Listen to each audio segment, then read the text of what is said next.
स्वागत है आपका हमारे चैनल योगा एजुकेशन इंडिया में। विद्यार्थियों, आज इस वीडियो के माध्यम से आप योग सूत्र से पहले अध्याय से 3 सूत्रों को समझ पाएंगे। 33, 34, 35 नंबर के सूत्र को समझेंगे। पिछले आपने अंतरायों को समझा और उसमें एक तत्व के अभ्यास को समझा, यानी एक तत्व का ध्यान करके आप उन दुखों से या उन अंतरायों या उन विघ्नों से दूर हो सकते हैं। कौन से विघ्न? जो साधना मार्ग में, साधक के मार्ग में आती हैं।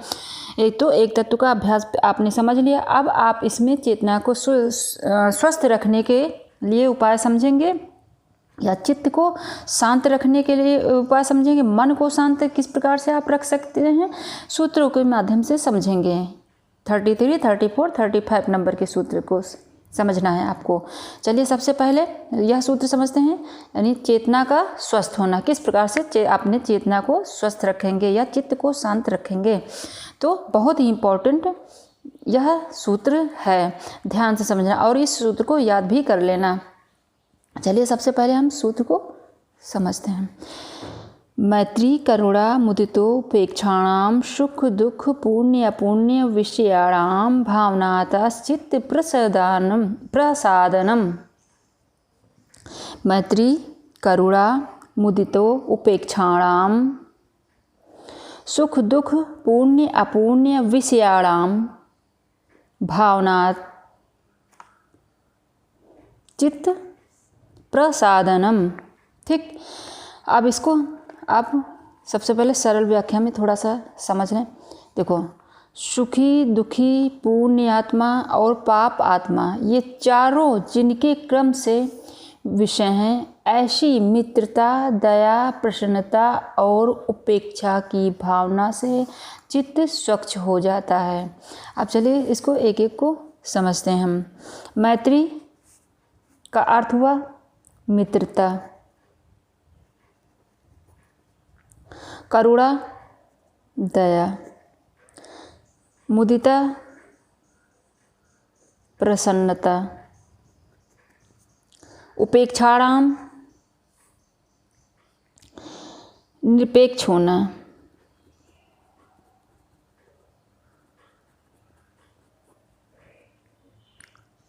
और सुख जैसे कि आप सभी सुख को तो समझते हैं, सुखी, दुख किसी प्रकार का कष्ट या दुखी, पुण्य भलाई,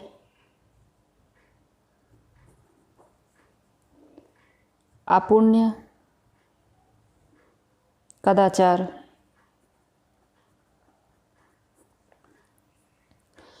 फिर विषयाणाम, यानी विषय से संबंधित, विषय से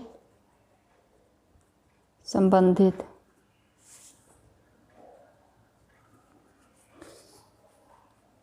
भावनातः विचारपूर्ण, विचारपूर्ण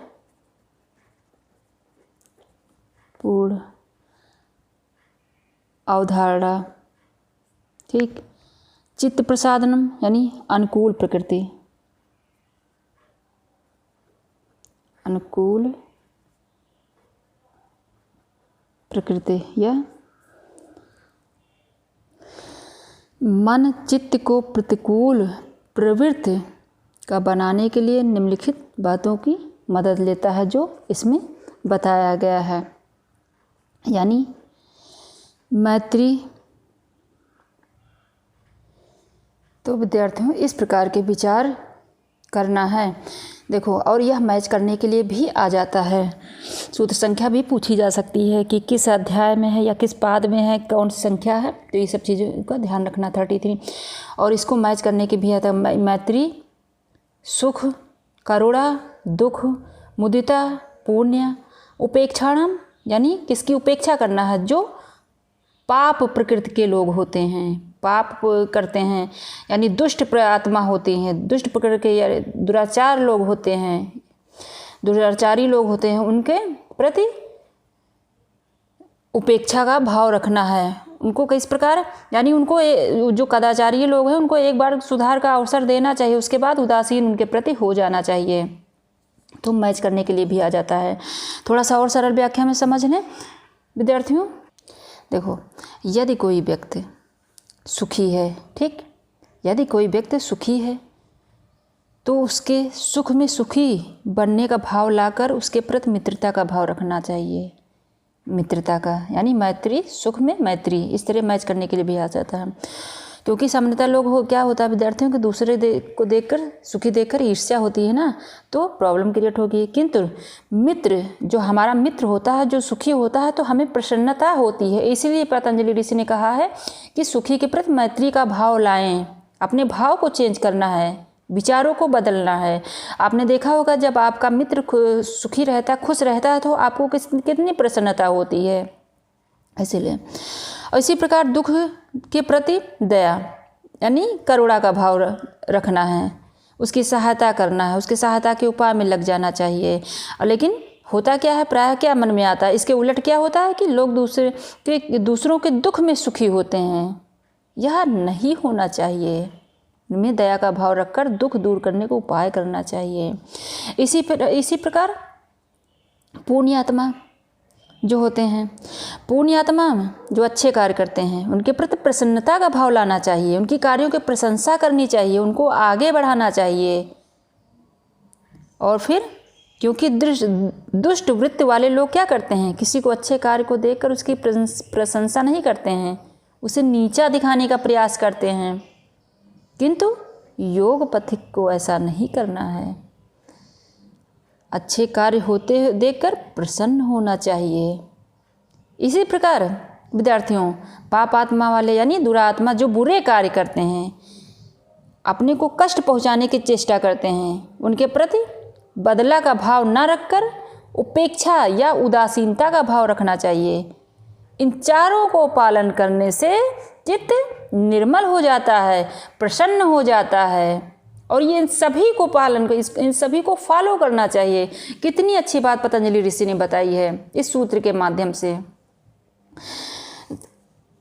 अब चलिए, यानी सुखी, दुखी, पुण्यात्मा और पापात्मा, ये चारों जिनके क्रम से विषय हैं, ऐसे इसी से मित्रता, दया, प्रसन्नता और उपेक्षा की भावना से चित्त स्वच्छ हो जाता है। इसको चित्त प्रसादन जो है, इसको चित्त प्रसादन भी कहते हैं। यानी लिखा रहा तो समझ जाना कि इसी के विषय में पूछा जा रहा है। इसी को भावना चतुष्ट भी कहते हैं, तो इन सबको ध्यान रखना। अब चलिए अगले सूत्र की तरफ हम बढ़ते हैं। 34 नंबर के सूत्र, प्रच्छर्दन विधारणाभ्याम व प्राणस्य। प्रच्छर्दन विधारणाभ्याम व प्राणस्य, तो इसको पहले एक लाइन में इसका अर्थ समझ लें। अथवा, अब इसका पालन करें, उसके बाद एक और रास्ता बताते हैं। अथवा प्राणवायु को बारंबार बाहर निकालने और रोकने के अभ्यास से भी चित्त निर्मल हो जाता है। इसको प्राणवायु को, अब यहाँ आप प्राणायाम से रिलेट इसको कर सकते हैं। मैत्री, करुणा, मुदिता, उपेक्षा, इन सबका तो पालन करना ही है, लेकिन इससे भी चित्त निर्मल हो जाता है। अगर यह उपाय करेंगे तो ऑटोमेटिक आप यह उपाय करना शुरू कर देंगे, आपके मन में भाव आ ही जाएंगे। तो जो मन करे, जो उपाय आपके समझ में आए, जो आपको आसान लगे वो करिए। तो प्रच्छर्दन विधारणाभ्याम व प्राणस्य, ठीक। अब चलो इसका अर्थ समझ लेते हैं। प्रच्छर्दन यानी निकास, छोड़ना। विधारणाभ्याम नियमित रखना।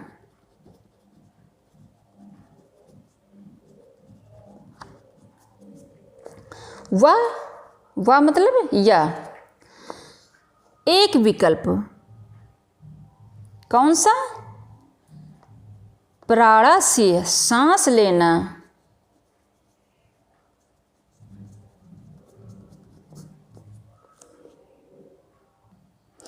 विद्यार्थियों, धीरे धीरे सांस को पूरी तरह छोड़ देना, जिससे कि फेफड़े रिक्त प्रतीत हों। फिर उस अवस्था में कुछ देर शांत मन से ठहरने पर चेतना में स्थिरता का अनुभव स्वतः होने लगता है। यह आप करके देखना, आपको खुद महसूस होगा। तो इस प्रकार से भी आप चित्त को निर्मल कर सकते हैं, यानी अथवा आप उसका उपाय करिए। दूसरा उपाय यह भी आपके सामने है, यानी प्राणवायु को बारंबार बाहर निकालने और रोकने के अभ्यास से भी चित्त निर्मल होता है। अब अगला उपाय क्या बताते हैं मन को नियंत्रित करने के लिए पतंजलि ऋषि, यानी मन को नियंत्रित करने का एक उपाय और बताते हैं 35 नंबर के सूत्र में। तो वह चलिए सबसे पहले सूत्र को हम समझते हैं। विषयवती व प्रवृत्ति उत्पन्ना मनसा स्थित निबंधनी। विषयवती व प्रवृत्ति उत्पन्ना मनसा स्थित निबंधनी। सबसे पहले एक लाइन में समझ लें। विषय वाली प्रवृत्ति उत्पन्न होकर वह भी मन की स्थिति को बांधने वाली हो जाती है, मन को बांधने वाली हो जाती है। अब चलिए अर्थ समझते हैं। विषयवती यानी संबंधित, किसी विषय से जुड़ा, विषय से जुड़ा, वह जैसा आप जानते ही हैं, या प्रवृत्ति चिंतन करना,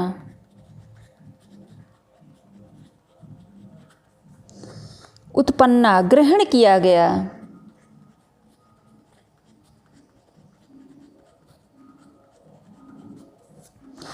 नियमित किया गया,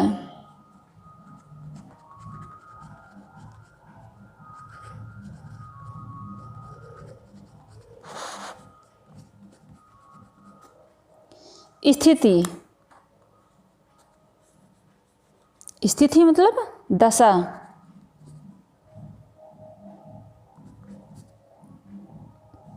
निबंधनी आधार,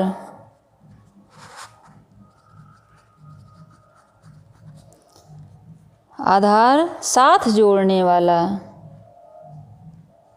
यह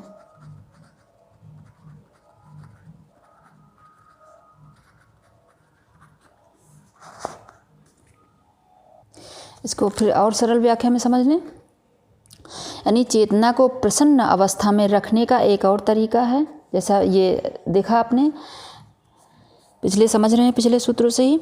किसी धारणा या कथित वस्तु के विषय में चिंतन करना। किस पर? धारणा या कथित वस्तु के विषय में चिंतन करना। इस प्रकार के चिंतन से कार्य करने वाले अंगों और इंद्रियों के बीच एक सामंजस्य पैदा होता है और साधना के क्रम में साधक का मन के विषय में बताया गया ना, साधक का मन स्थिर दशा को प्राप्त करता है। कौन सी दशा को? स्थिर दशा को प्राप्त करता है। अब इस प्रकार से यह आप इस सूत्र को किससे रिलेट कर सकते हैं? प्रत्याहार से। प्रत्याहार से इसको रिलेट कर सकते हैं। यह भी क्वेश्चन पूछा जा सकता है कि कौन सा सूत्र प्रत्याहार से रिलेट कर सकते हैं। तो विषयवती या प्रवृत्ति उत्पन्ना मनसा स्थित निबंधनी, जो कि 35 नंबर के पहले अध्याय में है। और ये प्रच्छदन विधानाभ्याम व प्राणायाम 34 नंबर का सूत्र, ये प्राणायाम से आप रिलेट कर सकते हैं इस सूत्र को। तो इन सबको ध्यान रखना है। और इसमें आपने मैत्री करुणा मुदिता उपेक्षा आदि इस सूत्र को समझा, और इसमें 33, 34, 35 नंबर के सूत्र को आपने समझ लिया होगा। और आप इसको व्यवहार पर समझें और इसको व्यवहार में भी आपको उतारना है। और आगे आने वाले वीडियो में आप 36 नंबर के जो है सूत्र को से समझेंगे, जो कि सभी बाधाओं को दूर करने के ही उपाय अभी बताए जा रहे हैं। अगले वीडियो में आप विशोका व ज्योतिषमती सूत्र से समझेंगे, सरल व्याख्या में आप समझ सकेंगे। तो आशा करती हूँ आपने बहुत अच्छे समझ लिया होगा। जहाँ कहीं ना समझ में आए कमेंट बॉक्स में शेयर करना, मैं आपको दोबारा समझा दूँगी। और स्वयं देखना, दूसरों को ज़रूर शेयर करना। और नए हैं चैनल पर तो चैनल को सब्सक्राइब करना, बेल आइकन जरूर प्रेस करना, ताकि मैं जैसे वीडियो अपलोड करूँ आपको तुरंत नोटिफिकेशन प्राप्त हो सके। धन्यवाद विद्यार्थियों।